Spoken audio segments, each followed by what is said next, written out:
Hey everybody, it's Nathan Cool with Surfer Magazine. Wanted to give you an update on what's going on right now as we look forward to not just some weather headed our way this weekend, but also waves that are on the way. We've seen some of our first signs of southern hemisphere swell this week around Southern California. It wasn't epic, but we did have something come our way, and it's not quite yet southern hemisphere swell season. That area is starting to pick up, so we're on track with a lot of what I showed over the last couple of weeks, and also what I've talked about on my reports on surfer.com. If you aren't following my reports, you can over at surfer.com. Go to forecasts, and I cover Southern California. So we do have some activity coming up from the southern hemisphere. The northern hemisphere, though, is also showing some greater signs of life and something that would be more conducive toward the winter time, although we may be able to see quality swells without some of the weather. Now, we do want rain across California, and some parts of California are going to get very wet here shortly, but there's also a lot of swell on the way, and Southern California may see some better conditions out of some of the upcoming swells. Also wanted to talk a little bit about what's going on over in the Atlantic. If you're looking for some footage from Nazare, well, we might be a little bit disappointed here in the near term. We've had a lot of footage that's been covered so far this year, a lot of big swells, but there's also an oscillation. I wanted to talk more about that and also what's going on with El Nino and how things are really starting to shape up for what could be some good surf throughout the rest of the year. That's also, by the way, related to my new book, Surf, Flood, Fire, and Mud, which is now available on Amazon. If you haven't picked up a copy yet, you can. It's a fairly inexpensive paperback, and also I have a Kindle version that's even more affordable as well. I have a link to that down in the description of this video, and that's where I go into a lot of what's happened over the last few years, some of the biggest waves that have ever been surfed before, but also what caused that, what was some of the climate cycles that caused that, but then later caused some of the devastation that we've seen, especially throughout California, but also around other parts of the world, and how this all ties into not just climate change and some of the cycles, but also some of the natural things that are also going on. So it's a full story about everything that's happened in the way of surf, flood, fire, and mud. I think you'll really like it. Anyways, without further ado, let's get on and take a look at what's happening right now across the world in the way of weather, wind, and waves. Our first stop is going to be across the northern hemisphere.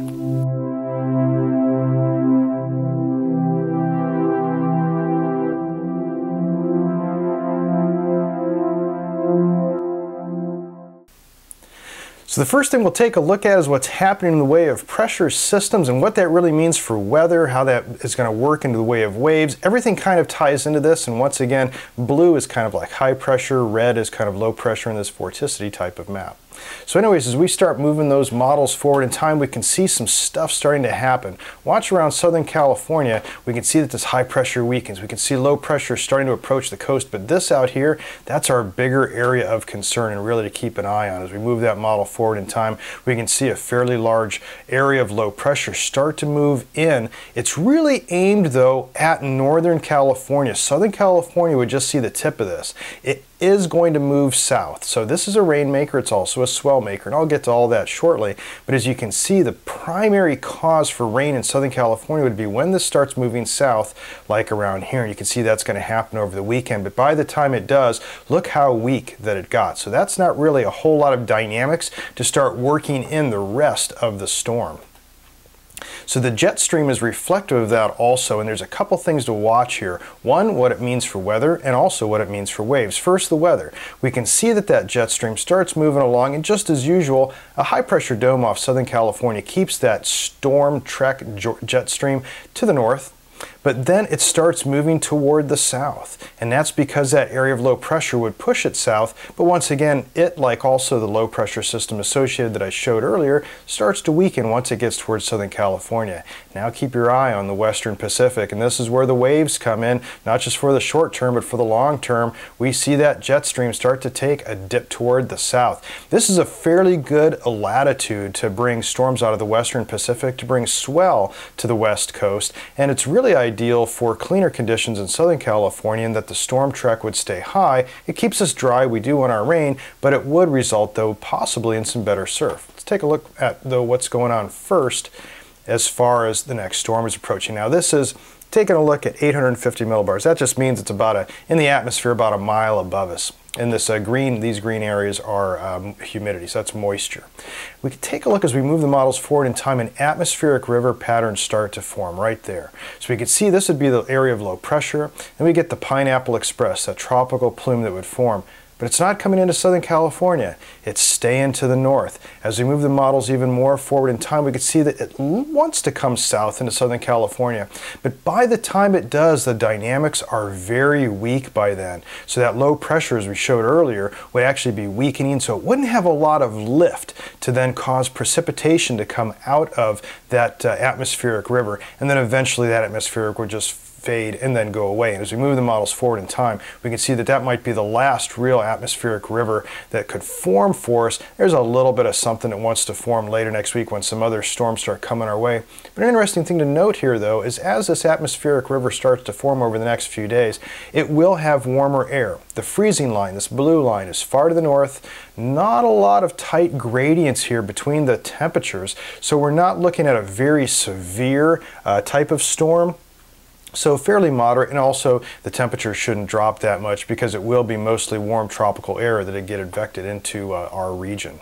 So looking at Southern California compared to Northern California for rain amounts, Northern California is going to get bombed. Let's take a look here. Move this forward in time. This is actually precipitation. You can see a lot of precipitation has already moved in to the Northern California region. And each one of these segments, by the way, is just a 6-hour accumulation. I'll show the full accumulation in a second. But once we get to Southern California, there's not a lot. It looks like, oh, we could get a big blob moving far to the south, but that's actually still up in the Sierras. There's a lot that could still come across the northern areas of Santa Barbara County, but hardly anything would make it down into Southern California. When we look at the total precip out of that, this is then looking at total precipitation accumulated by late Sunday night. And there's just not a lot for Southern California, just a few specks here and there. Santa Barbara could see possibly about 1/4 to a 1/2 inch. When we get into Northern California, we're looking at anywhere from about 3 to 6 inches in around the Sierras. It's going to be quite warm though, so snow levels probably won't fall very far. So I'd imagine snow levels will definitely stay well above 8,000 feet, and even then still very sketchy. It could be just kind of a wet mess. And of course, when we look around San Francisco, definitely still a lot of rain up in that region. So when we take a look at what's happening in the way of waves, where it really boils down to, right now it doesn't look like there's much headed our way. As we move the models forward in time, you can start seeing some activity. This fetch right here that'd be forming with 15, 18-foot seas, that's a good distance from us. That's the storm headed our way for the weekend. That's going to get a lot closer to our region.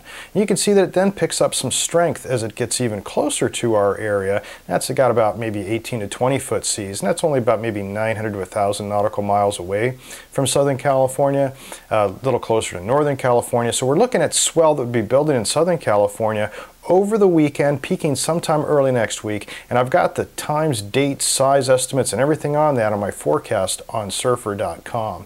As we move the models more forward in time, you can see that continues to progress on toward our area. It is storm related, going to have short periods, but as it stays far to the north, Southern California will be spared some of the worst conditions of it, so it's not all entirely bad news for swell.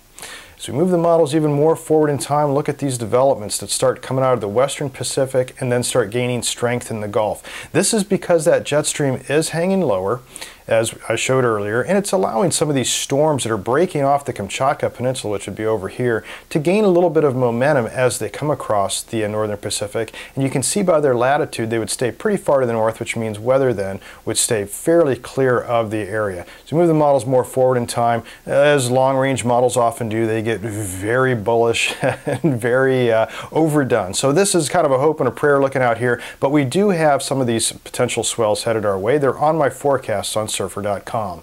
But let's take a look now down south. Let's get below the equator and take a look at the southern hemisphere.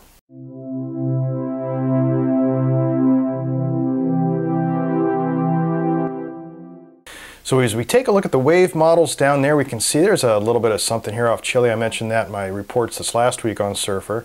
And there was a little bit of something off New Zealand. It's not going to show up here now because that's actually farther away. So it actually peaked a few days ago. It doesn't look like it here on a Mercator projection, but that's actually a lot closer, about 1,000 nautical miles closer than it would be over here to Southern California. Moving the models forward in time, we can see actually some good news on the horizon in the southern hemisphere. A lot of activity wants to spawn up in that region. Now, it's not very well organized. organized. A lot of this stuff doesn't want to really move northward, but watch over by New Zealand, boom, boom, boom, a little bit of something there that starts swirling up. This stuff down here near French Polynesia, Pitcairn region, that would definitely probably move a little farther south, but these are all good signs that storm formation is underway. There's nothing really holding them tight to the poles. We can see what happens around New Zealand, and even here, that one storm that was starting to form, it went south when it neared Pitcairn. It might have a hope of then raising up toward the north, and the reason being is that the jet stream and the pattern around Antarctica isn't all that strong, so this is very conducive. And one of the things I've mentioned in my book when I break down on why La Nina and sometimes pulling out of a La Nina to a neutral season can actually be good news for the southern hemisphere swell season in Southern California. Moving these models forward in time, you don't see a very strong jet. You see just a whole lot of sporadic activity here. This is a very interrupted jet stream, so it's not very strong, which is good news as we go forward. Storms are starting to form, jet stream isn't working against us, swell could then come our way. So, as we now move over toward Nazaré and see what's happening in that region of the world.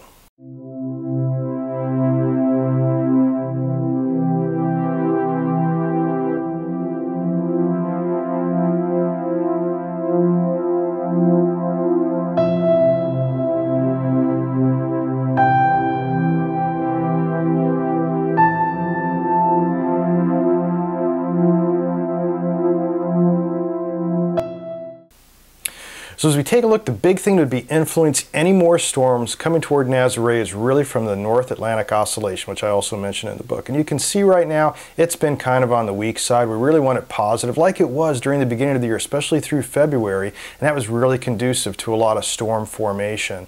Right now, though, there's just not a whole lot going on. We've got some storms headed toward that region. Nazaré is right about here. That's Spain. This is Portugal here. And we can see that as we move the models forward in time, storms are wanting to come toward that region, but those aren't really conducive of the NAO. These are just standard storms coming across the North Atlantic.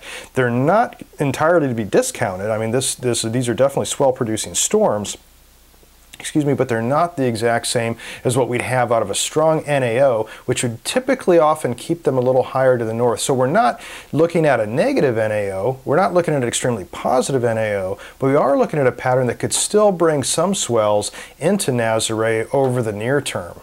And as we take a look at the swell models, we can see, yep, here's one heading around that Nazaré region. And as we move that more forward in time, we can see more swell formation. This would actually be a pretty hefty one that would come into Nazaré. And it might actually keep most of its weather away from the coast if it can go just a little bit to the south. But right there, that's lined up right at Nazaré. So that's a little bit questionable on what it would do as far as conditions, but there still might be some epic swell events in that region. And then, of course, without having a very positive NAO, things just kind of go haywire and nothing's really all that organized as we go out more forward in time.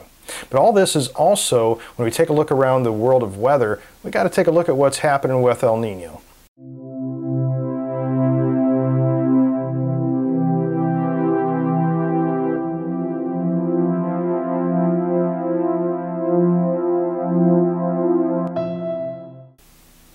So right now, this is how the sea surface temperature anomalies are playing out. And it looks like a La Nina. Sure enough, there's blue water. There's these cooler temperatures across the equatorial Pacific. We start seeing, though, a little bit of influx of warmer waters in around the El Nino zones. We go back and take a look at what looked like a few months ago. It was a more severe La Nina. This is you can see the cold temperatures dipping very, very cold in the El Nino zones. So definitely a strong La Nina was going on. Compared to what's really happening now, that's starting to weaken up. So as we take a look forward in time of what could possibly happen, this is where good news really starts to show itself for the season. So right now we're coming out of La Nina. We can see that here at this little point before all this spaghetti starts spewing everywhere. And we're definitely pulling out, and most of the models, when you take a look at the mean, it shows that we would probably even out by summertime, which isn't bad news either way. If we were to have a very strong El Nino, we'd probably get more hurricanes. If we were to have a strong La Nina, we might have more southern hemisphere, but this is a Goldilocks zone, which means we could get both. So that's not too bad. Also, the blue lines here off those models, those are some of the latest model runs also that were accounted for. And a lot of those go into definitely more of a El Nino type of scenario, but I wouldn't count on that yet. Models change constantly when they're trying to forecast climate. But anyways, it does look still, as it has for the last couple of weeks when I've been reporting this, that by the winter and then into January 2019, we'd be in somewhat of a state of El Nino, not a major one, but at least what we see during the entire trend from now until then is that it's all fairly surf worthy, especially for Southern California. So that's how things are shaping up right now. It's really a lot of good news on the horizon. Nothing super epic. Obviously, Nazare could still see some fairly powerful storms, so look forward to footage from that as that's being covered over the next couple months. But I wouldn't count on anything that's going to look like it did earlier in the year. As far as though when it comes down to Southern California and the West Coast and what's happening, rain is headed towards the California coast. It's really going to be more of a Northern California storm though, and it could be the last atmospheric river storm of the season.